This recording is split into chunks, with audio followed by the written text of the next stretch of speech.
Olá pessoal, vamos à terceira aula do nosso curso, que é a aula sobre meios de cultura. Se tem uma coisa que as bancas gostam de cobrar nas provas de concurso público, são justamente as informações sobre meios de cultura, quais meios de cultura são utilizados para identificar grupos X, Y, Z. Eles adoram perguntar.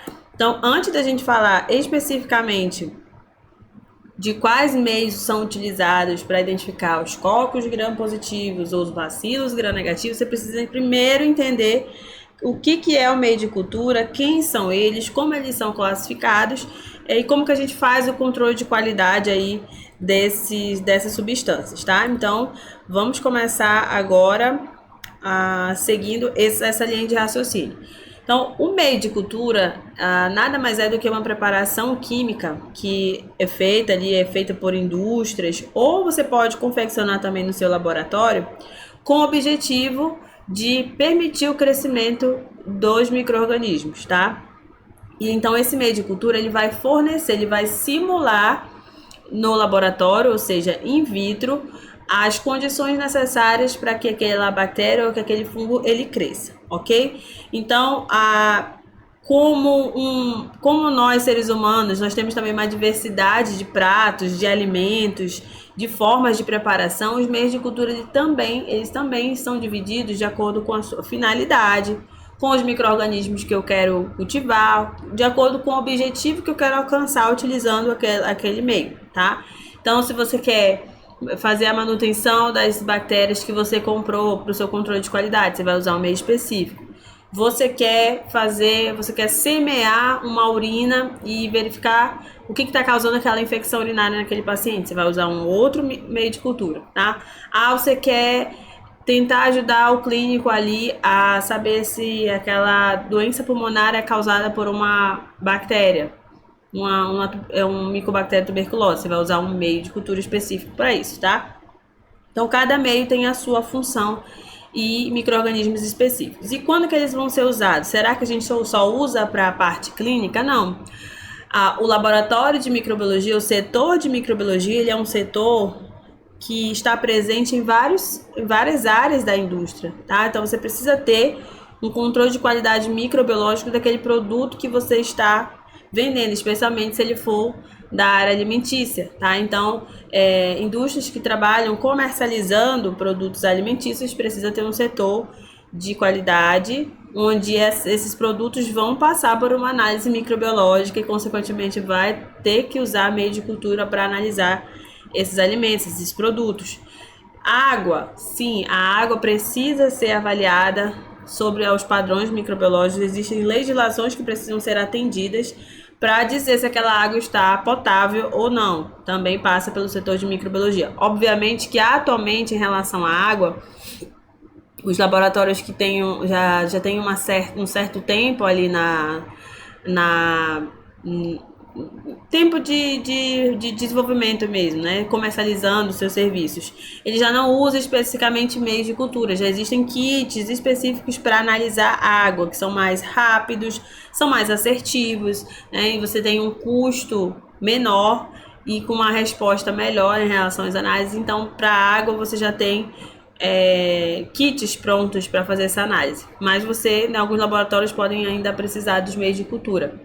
Indústrias que trabalham com cosméticos, então cosméticos que vão diretamente na pele, alguns cosméticos que podem entrar em contato com mucosas, eles precisam ter a sua carga microbiana avaliada, tá? Porque a gente sabe que quase nada é 100% estéril.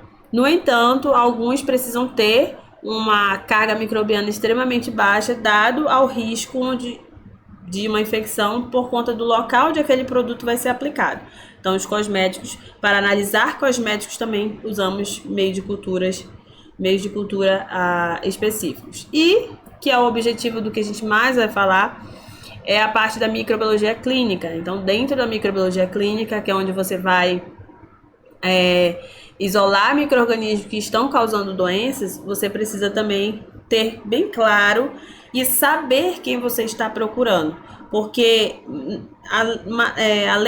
para além de você saber o que é a medicultura e a sua finalidade, você também precisa conhecer os micro-organismos, porque nem todos os micro-organismos crescem em todos os meios de cultura. E aí vai de você estudar cada um deles, os mais conhecidos, para te ajudar nessa parte da identificação. Então, quando a gente fala em semear um micro-organismo, nós estamos falando em tirá-lo de um lugar e passá-lo para outro, nesse caso para uma placa ou um tubo contendo o meio de cultura, tá? Ou semear uma amostra, o que seria? Eu tenho aqui, vamos supor, uma urina e eu vou semear, vou pegar esta amostra e vou colocar numa placa, né, de Petri contendo o meio de cultura. Isso também é semear, só que nesse caso você está semeando uma amostra. Semear o micro-organismo, você já tem o micro-organismo isolado numa placa ou no tubo e quer passar para outro. Então, você vai fazer o repique ali de um para o outro, tá? Então, a gente tem essa nomenclatura em relação à semeadura. Só que na microbiologia, meu povo, você não pode simplesmente chegar na sua bancada e fazer isso. Vou preparar o meio de cultura aqui, eu vou pegar essa amostra e vou semear aqui nessa placa. Não pode ser assim. Por quê? Porque você precisa garantir que aquilo que vai crescer na sua placa veio de fato daquela amostra que você semeou. E isso só vai ser possível se tudo aquilo que você usar estiver o quê? Estéril ou minimamente desinfetado, tá? Então, na microbiologia, você tem que ter um pouco de paciência, porque você precisa preparar o seu ambiente para poder trabalhar de fato e ter certeza de que aquilo que você está cultivando ou identificando é de fato aquilo que causou problema naquele paciente, tá? Então existem uma sequência de coisas que você tem que fazer para poder trabalhar de maneira ideal dentro da microbiologia. Então a primeira coisa é separar os materiais que você vai usar. Nas indústrias, como o custo, digamos assim, eles têm umas condições financeiras melhores. Normalmente, tudo que você usa dentro da microbiologia, a maior parte você já compra pronto. Então, você não vai ter o trabalho de preparar o meio de cultura, esterilizar, colocar na placa. Você não vai ter esse trabalho. Você já pode comprar o meio pronto. Isso tem uma série de vantagens. Você vai economizar energia, você vai economizar mão de obra, você vai economizar tempo. Os meios, eles vão ter que vir com um controle de qualidade mais, né, já feito. Isso não exclui o fato de você ter que fazer no seu laboratório, mas já é um passo à frente, né? Então existem várias vantagens de você comprar pronto, mas nem todo local tem essas condições. Então você vai precisar preparar o seu material para poder utilizá-lo. Então você vai separar tudo que você precisa, utensílios, meios, placas, tubos, para poder usá-los. E aí vem a parte do preparo propriamente dito. Então, os meios de cultura, eles vêm na forma de pó. Eles vêm liofilizados, eles vêm secos, vêm como se fosse um pozinho mesmo em frascos. E aí, na embalagem do frasco, vai existir a forma de preparo. Se você pode esterilizar, a maioria pode. Alguns poucos você tem que fazer isso por filtração, enfim. Mas ele vai dar a concentração, quanto você tem que pesar para preparar 1 litro, algumas informações que você precisa ler direto no rótulo do meio de cultura, tá? Depois que você prepara, você precisa esterilizar. A gente usa na microbiologia para preparar meio, a maioria deles pode ser esterilizado utilizando calor úmido, tá? Que é utilizando a autoclave, ok? É feita a secagem dos materiais, placas, tubos, enfim, e você tem que acondicionar se não for usar logo de imediato. O passo a passo para preparar o meio de cultura, ele é bem simples, é tipo receitinha de bolo. Lembra do frasco que eu falei? Então, cada fabricante, ele vai ter uma receitinha dizendo quanto que você tem que pesar para preparar 1 litro daquele meio. Então, você tem que fazer uma regra de 3, tá?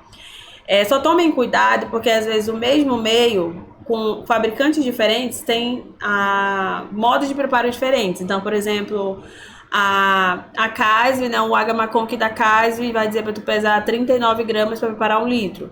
Já a da Imed é 42 gramas para preparar 1 litro. Então, você sempre tem que olhar o rótulo do fabricante, ainda que seja um meio de cultura, o mesmo meio de cultura, ok?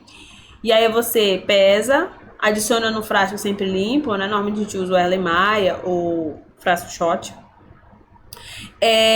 Você precisa fundir o água, né? Solubilizar ali aquele água, aquelas substâncias com a água, água destilada que você usou. Então, o ideal é fazer isso no banho-maria, que dispersa o calor de forma uniforme ali entre o frasco, mas se não tiver, você pode usar aquecer ali diretamente utilizando o bico de Bunsen na tela de amianto, tá?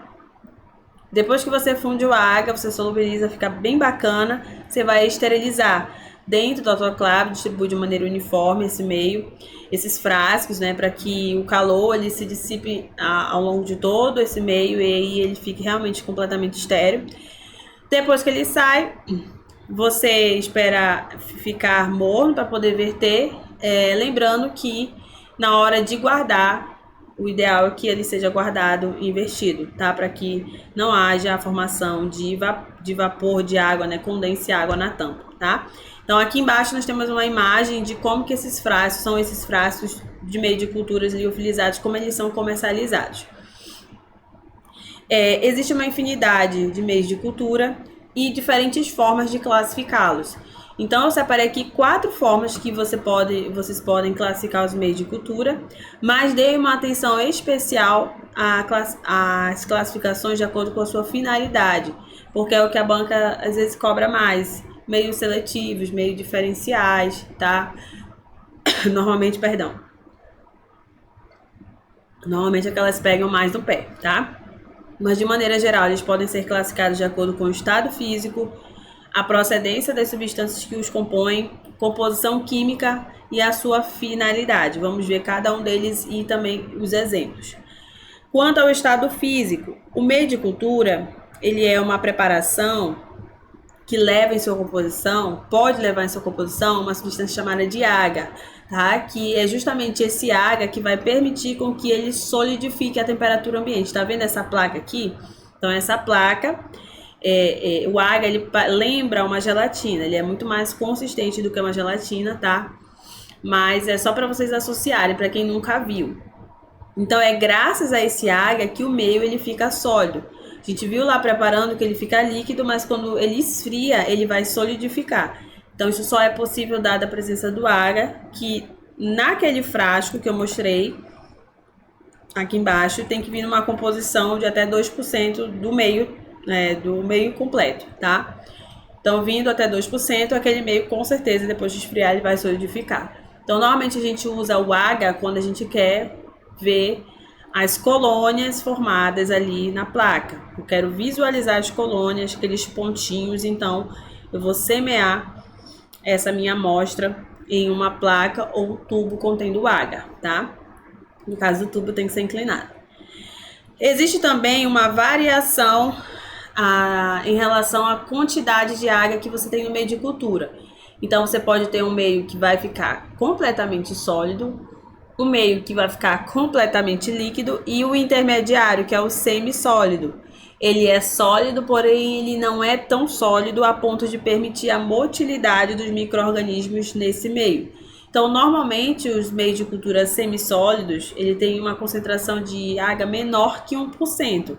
Ou seja, ele vai solidificar, mas não é aquela solidificação igual como vocês estão vendo aí. É intermediário, tá? E normalmente a gente usa especificamente para verificar a motilidade, ou seja, nós vamos semear a bactéria ali e se ela tiver estrutura de locomoção, ela vai sair daquele ponto que nós semeamos e vai se alimentar, né, de outras partes de nutrientes que tem ali naquele tubo, então ela vai poder se movimentar e ela só pode se movimentar porque o agar ele não está tão duro, né, o meio não está tão firme, ele permite essa movimentação, tá?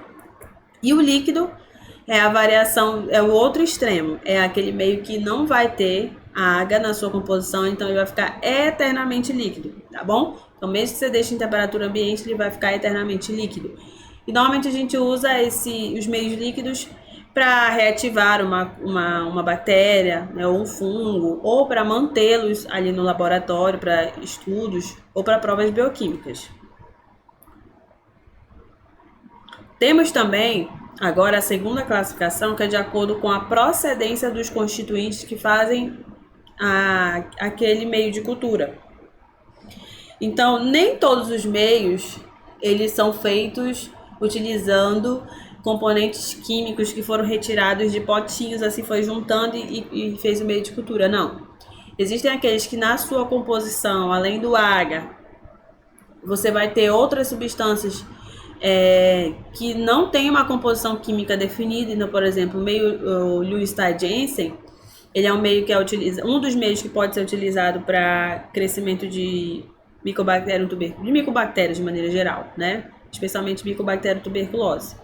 E ele leva na composição ovo, ele leva na composição fécula de batata, né? Então, por mais que você saiba que tem ovo ali, você não vai conseguir definir exatamente cada uma das substâncias que estão presentes naquele meio. Então, é uma composição química mais complexa, tá?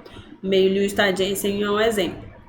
E tem aqueles que são chamados de artificiais ou quimicamente definidos, porque você sabe exatamente quanto de cada coisa tem naquele meio, tá? Então, o caso do tetrationato. Então, você vai ter ali tantos gramas de peptona, tantos gramas de... É como se fosse tirado de cada um dos potinhos das substâncias, pesado, e colocado ali. Eu sei exatamente o que tem, a concentração de cada um, tá? É uma forma também de você classificar o meio de cultura.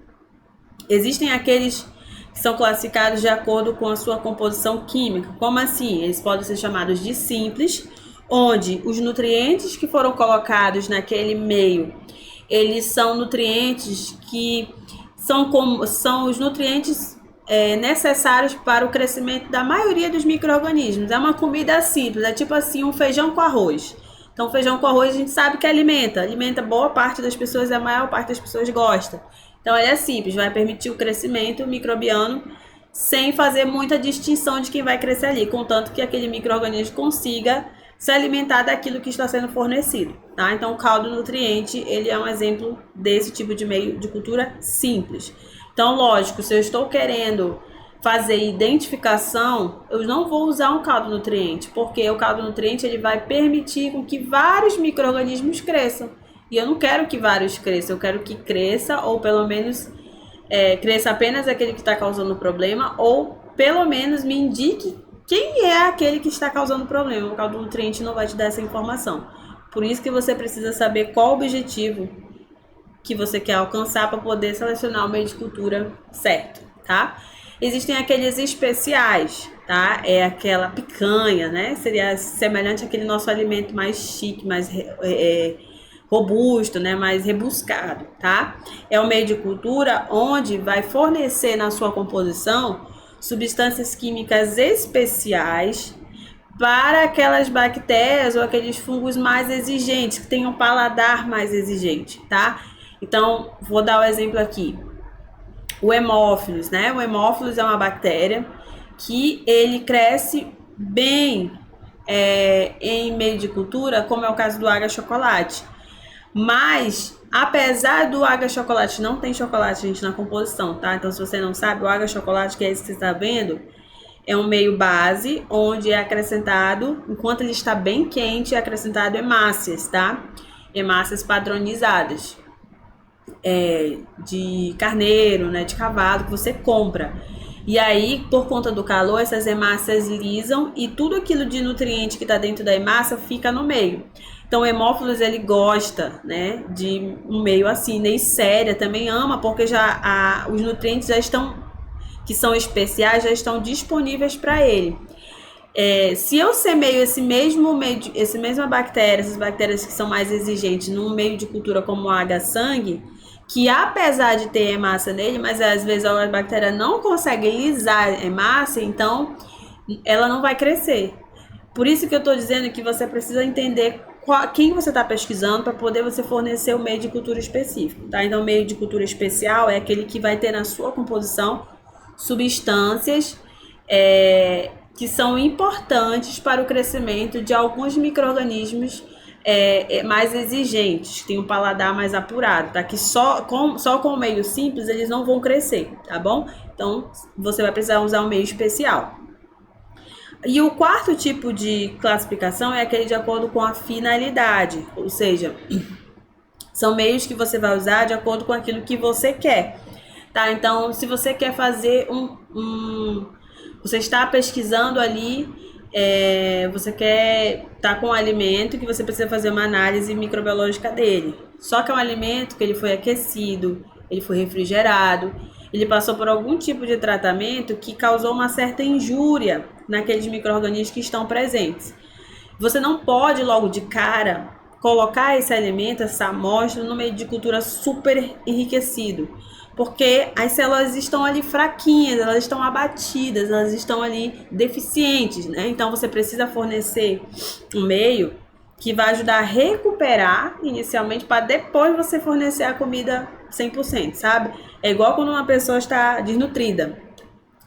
Você não pode logo, ela passou dias sem comer uma comida de verdade. Então você não pode, no primeiro momento, fornecer aquele prato cheio de comida. Não, você primeiro precisa recuperar o corpo daquela pessoa para que ela tenha condições de digerir um bom alimento. Mesma coisa aqui. Então aí, por exemplo, a água peptonada. A água peptonada a gente usa bastante quando a gente quer fazer uma análise de um alimento que sofreu esse tipo de processamento. Então você vem com a água peptonada que vai dar uma certa melhorada naquelas células daqueles micro-organismos ali, para depois você vir com meio de cultura mais enriquecido, tá? Já os meios de enriquecimento são aqueles que têm na sua composição nutrientes que vão favorecer o crescimento de um grupo em detrimento de outros. Os dois podem crescer naquele meio de enriquecimento, mas um vai se favorecer mais do que o outro. Como assim? O caldo selenito-cistina. Então, vamos supor que eu estou fazendo uma análise microbiológica, eu quero saber se tem salmonela naqueles ovos daquela empresa, né? E aí, o que acontece? Eu primeiro fiz um pré-enriquecimento naquela minha amostra e depois eu usei um meio de enriquecimento. Naquele ovo eu não vou encontrar, se tiver contaminado com salmonela, eu não vou encontrar só a salmonela, eu posso encontrar uma outra microbiota associada que pode me atrapalhar nas minhas análises, porque essa microbiota ela é permitida em um determinado nível, salmonela não. Então, se essa microbiota crescer demais, isso vai me atrapalhar a visualizar a salmonela. Então, esses meios de enriquecimento, eles vão manter os contaminantes ou a microbiota num crescimento razoável, né, permitindo com que, se a salmonela estiver presente, a salmonela se multiplique melhor do que essa microbiota que está junto, né, dessa amostra, tá? Então, esses meios de enriquecimento servem para isso. O exemplo é o caldo selenito-cistina. Já os meios diferenciais, como o próprio o nome está falando, é bem intuitivo, ele é diferencial. Em que sentido? Vou usar o exemplo aqui do Agar Salmonella Shigella. O Agar Salmonella Shigella, ele tem uma composição definida e dentro da composição tem um carboidrato chamado lactose, que é adicionado com uma finalidade. Existem bactérias gram-negativas que fermentam a lactose e outras que não fermentam. Salmonella e a Shigella, elas crescem no Agar nesse meio, tá? Só que elas crescem numa coloração muito parecida, porque as duas são não fermentadoras de lactose, ou seja, elas não vão usar a lactose ali pela via fermentativa.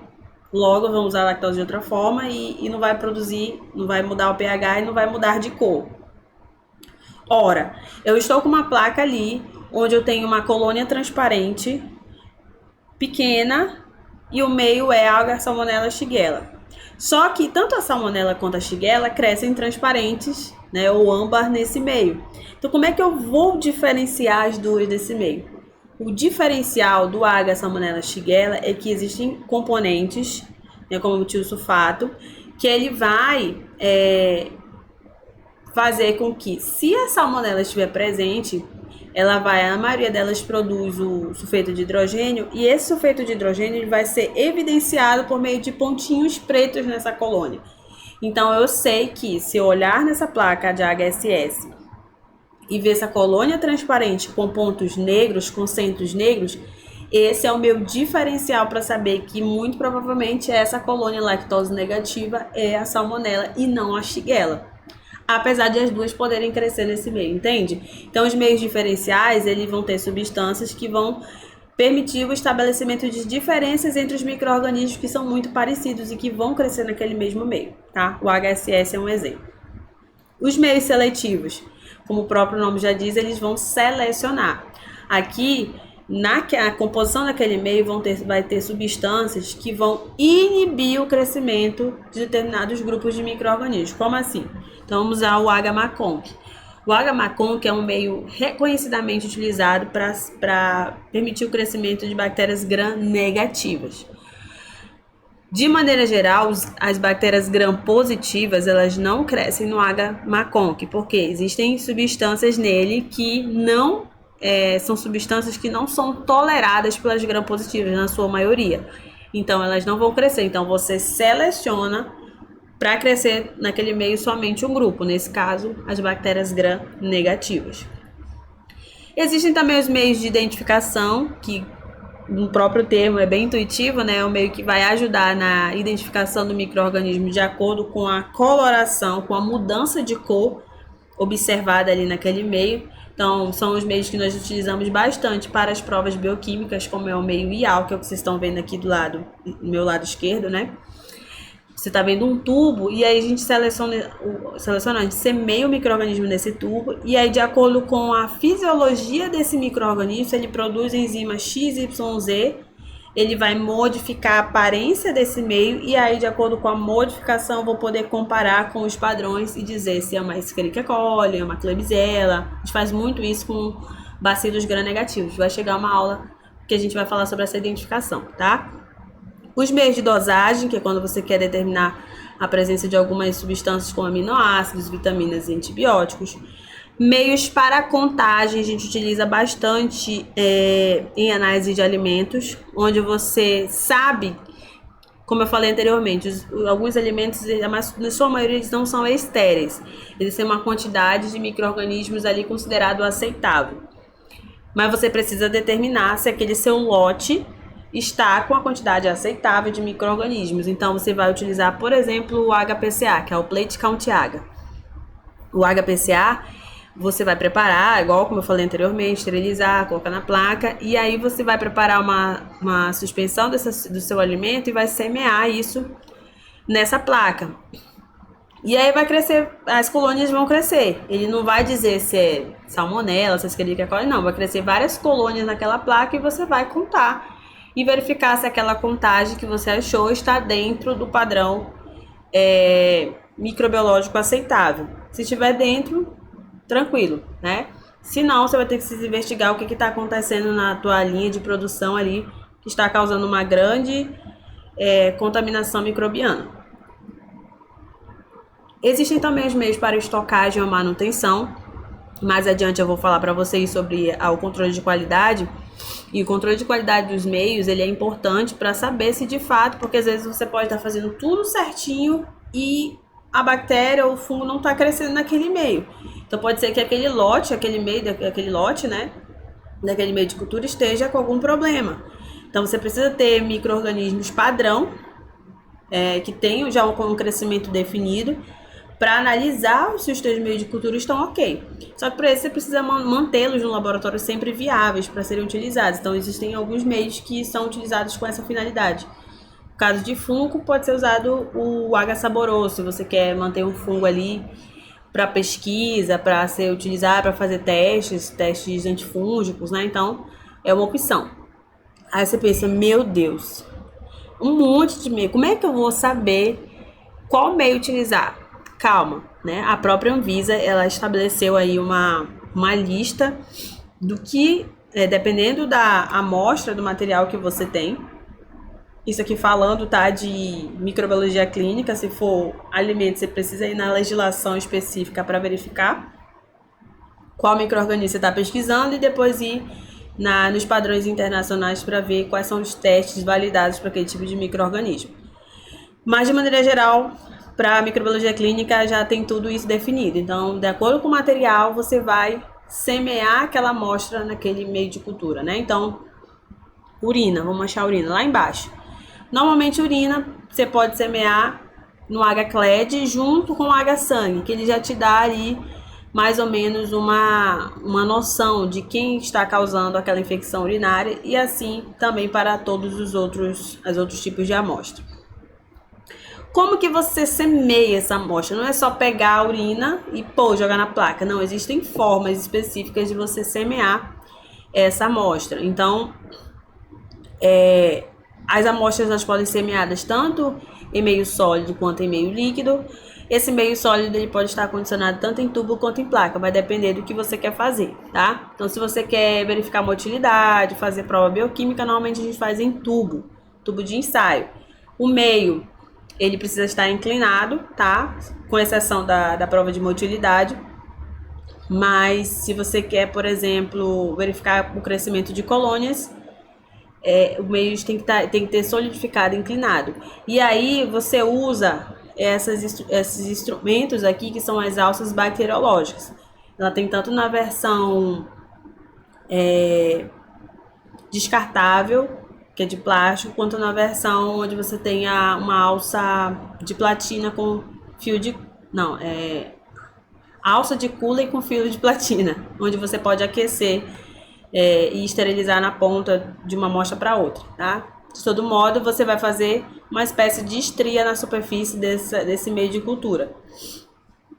Se você quer fazer provas bioquímicas e quer verificar a fermentação e tudo mais, como é o que a gente faz no HTSI, você precisa furar o meio com aquela amostra e ir estriando na superfície. Então, você faz a picada e estria na superfície.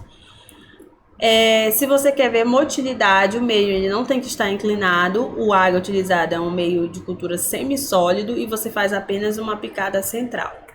Já quando o meio de cultura ele é sólido, mas está trabalhando com placa, a finalidade na maioria das vezes é para obter colônias isoladas. Então você pode usar tanto a alça bacteriológica quanto apenas o fio aqui de platina, tá? Você vai fazer normalmente, você divide a placa em três regiões, onde a primeira é onde tem mais micro-organismo, é a primeira parte da amostra que você está semeando. Então, normalmente aqui nessa primeira estria você não vai obter colônias isoladas. Na segunda estria, também não, porque às vezes a quantidade é muito densa, uma pertinho da outra, então você não vai conseguir separar. Mas na terceira você já vai ter esse aspecto aqui e já vai poder conseguir visualizá-las de maneira isolada. Nós utilizamos também o meio sólido em placa para fazer antibiograma, que é uma aula que a gente vai ter mais adiante, onde utilizando o suave, que é aquele cotonetezinho, ou a alça de Drigals, que você vai pipetar uma certa quantidade de suspensão bacteriana e vai espalhar na placa toda. Aqui você não faz estria. Você faz como se estivesse pintando mesmo toda a placa, onde toda a superfície dela tem que estar coberta com a suspensão contendo bactéria, que é para a bactéria crescer como se fosse um tapete. Como vocês estão vendo aqui, depois de 24 horas, você vai... Tudo que está aqui amarelinho é onde a bactéria cresceu, e essa parte clara é onde o antibiótico eluiu ali naquela placa. Se a bactéria for sensível a ele, ela não vai crescer ali. E é como a gente faz também para fazer a contagem na análise microbiológica de alimentos, para estimar ali a carga microbiana daquele alimento. Quando a gente usa caldo, normalmente é para conservar a amostra para fazer provas bioquímicas. Então aqui você apenas usa a alça bacteriológica para transferir uma pequena quantidade de amostra de bactéria já crescida numa placa para o tubo em questão. Vamos finalizar essa parte agora com o conteúdo de controle de qualidade, esterilidade e crescimento. Lembra que eu falei no começo que você comprar o meio pronto, já nas placas, nos tubos, é melhor por uma questão do controle de qualidade? Então, aqui vocês vão ver que todas as vezes que você preparar um lote de meio, normalmente as pessoas preparam uma vez na semana. Você precisa fazer o teste de esterilidade, você precisa garantir que aquelas soluções, aqueles meios de cultura, eles estão de fato vão de fato atingir o seu objetivo, se eles de fato estão estéreis, se de fato eles vão permitir você visualizar e permitir o crescimento dos micro-organismos nele, tá? Então, de maneira simplificada, o que você pode fazer? Toda vez que você esterilizar meios de cultura e vidrarias, você vai separar 10% desses meios que foram preparados, sejam em placas ou em tubos, e vai deixar na estufa. Não semeia nada, do jeito que eles saíram, esfriaram, você já pode colocar na estufa de crescimento na 35 graus, e 24 horas depois você analisa para verificar como é que ele tá. Se crescer alguma coisa, pode condenar todo aquele lote da esterilização, porque isso indica que houve algum erro, uma falha na esterilização. Então, de maneira geral, nesse teste de esterilidade não pode haver nenhuma mudança de cor nesses meios e nenhum tipo de crescimento de qualquer colônia, nenhuma placa, nenhum tubo, tá? Porque indica falha no processo de esterilização.